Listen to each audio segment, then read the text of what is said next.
بسم اللہ الرحمن الرحیم۔ السلام علیکم میرے پیارے دوستو۔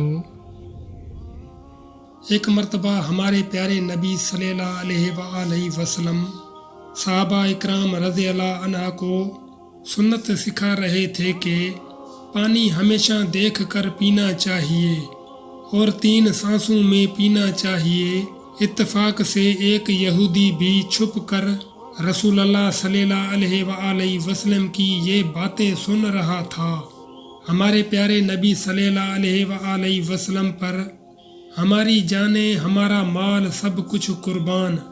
آپ صلی اللہ علیہ وآلہ وسلم کے کلام میں تاثیر ہی ایسی تھی کہ مسلمان ہو یا غیر مسلم، آپ صلی اللہ علیہ وآلہ وسلم کی تعلیمات سے متاثر ضرور ہوتے۔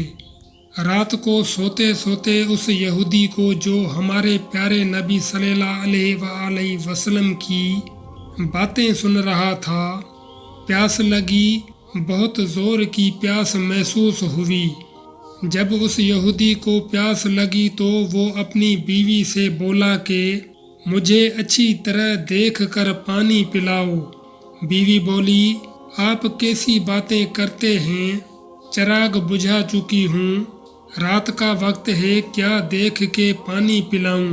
ایسے ہی پی لیجئے، پانی تو صاف ستھرا ہوتا ہے ہمارے گھر کا۔ یہودی کو بڑا غصہ آیا، بیوی سے بولا کہ چراغ جلاؤ اور روشنی میں مجھے پانی دیکھ کر پلاؤ۔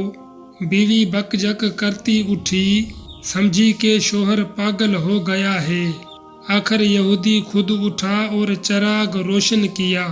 چراغ کی روشنی میں اس کی بیوی نے دیکھا کہ اندھیرے میں وہ جو پانی اپنے شوہر کے پینے کے لیے لائی تھی، اس میں ایک سیاہ بچھو تیر رہا ہے۔ یہودی بھی دیکھ کر حیران رہ گیا، اس پانی میں سیاہ بچھو تیر رہا تھا۔ بیوی کو اس نے تمام ماجرا کہہ کر سنایا کہ کس طرح اس نے چھپ کر رسول اللہ صلی اللہ علیہ وآلہ وسلم کی باتیں سنی تھی کہ پانی ہمیشہ دیکھ کر پینا چاہیے۔ صبح کو وہ یہودی ہمارے پیارے نبی صلی اللہ علیہ وآلہ وسلم کی خدمت میں حاضر ہوا اور رات کا واقعہ آپ صلی اللہ علیہ وآلہ وسلم کو سنا دیا۔ آپ صلی اللہ علیہ وآلہ وسلم نے تسبیح فرمایا۔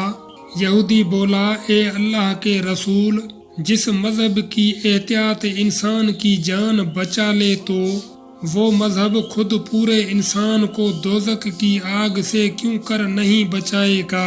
اتنا کہا اور وہ یہودی کلمہ پڑھ کر مسلمان ہو گیا۔